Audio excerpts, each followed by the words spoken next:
Hi there, Jack Canfield here, and today I want to talk to you about something that may be holding you back from achieving your goals, and that something is procrastination.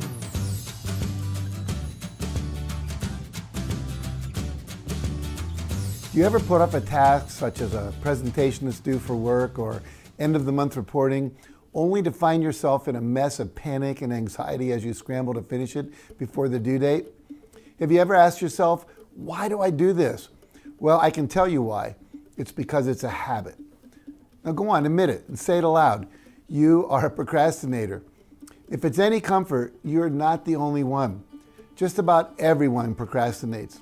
Now sometimes that's good, but mostly it's an insidious chronic malaise that will cripple your future. So why do you continue to procrastinate despite knowing that the end result will only produce turmoil and subpar work? Well, there are 4 good reasons why you may be choosing to procrastinate right now, but with a little help, you can overcome this nasty habit and take decisive action toward achieving your hopes and dreams. The first good reason you may be procrastinating is you're bored. It's a fact of life. We all feel less than enthusiastic from time to time. And sometimes our work becomes routine and we end up just going through the motions. But how do you combat this? Well, first, recognize that you're bored.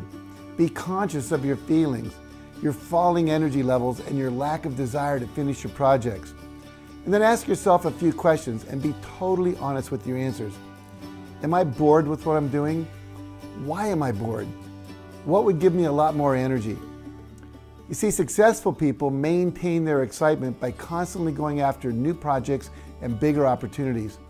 They thrive on taking new risks and the possibility that they might hit a massive home run. And that uncertainty makes it even more appealing. Keep raising your level of expectation and never become satisfied with routine business that requires no challenge or ingenuity. The second good reason you may be procrastinating is because you're overwhelmed with work. Often people procrastinate because they let things pile up instead of handling one task at a time and taking each task to completion. This may start with just one little thing that doesn't get done because the time wasn't right or you just didn't feel like doing it, but then something else comes along and you postpone that too, and now you've got 2 things to do. Individually, neither one seems too big to accomplish, but together they create resistance inside of you. And after a while, a growing list of a half dozen items or more has been put off and procrastination has really reared its ugly head. And if you're not careful, this can begin controlling you, and you will become overwhelmed and won't know where to start. So to combat this, start each day by doing the list of tasks you least want to work on or the tasks that are the most challenging and most rewarding. Then you won't have to worry about them piling up and looming over your head. The third good reason you may be procrastinating is because you're doing work you don't really enjoy. And there are 2 sides to this kind of dilemma. The first is that all of us are required to do certain things we don't enjoy. That's one of the rules of the game if you want to become more successful. You may not like it, but that's just the way it is.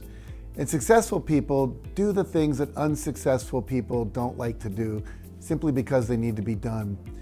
They don't enjoy doing some of these same things either, but they go ahead and they do them anyway. And this is a fundamental point, one that you need to fully understand. The other side of the coin is that you may be stuck in a mediocre job or career that just doesn't allow you to use your greatest abilities. And if that's true, then look for an opportunity to expand your talents. Life is too short to be stuck in work you don't enjoy. Most of the time, the type of work you do should stimulate you and give you energy. So why stay in something that drains your energy and isn't fulfilling? If you need to and you're not switching careers due to fear, remember that the biggest rewards in life are found outside your comfort zone. Live with it. Being willing to feel the fear and take action anyway are prerequisites if you want to enjoy a life of success and adventure. Now, the fourth good reason you may be procrastinating is if you are easily distracted or maybe just downright lazy. And I'm going to be blunt for a moment. If you avoid taking action because you'd rather put your feet up every night and watch movie reruns on TV, there's little chance you'll be enjoying an abundant lifestyle anytime soon. The bottom line, success takes effort and consistent, focused activity. I promise you, laziness is not part of the equation. Now, keeping these 4 reasons in mind, I want to leave you with a bit of homework to complete after you're done watching this video. Start by writing down a list of things that you may be putting off doing right now. And then go over each one and ask, why am I putting off doing this thing? And if you can't think of a good reason why you can't or you're not completing the task, then make a plan of action for how you're going to complete it and by when. And to hold yourself accountable, leave a comment below with the list of tasks you're going to complete and by when. And I'll follow up with you guys to make sure you're staying on track. Thanks for watching, and remember, nothing will change for the better until you do.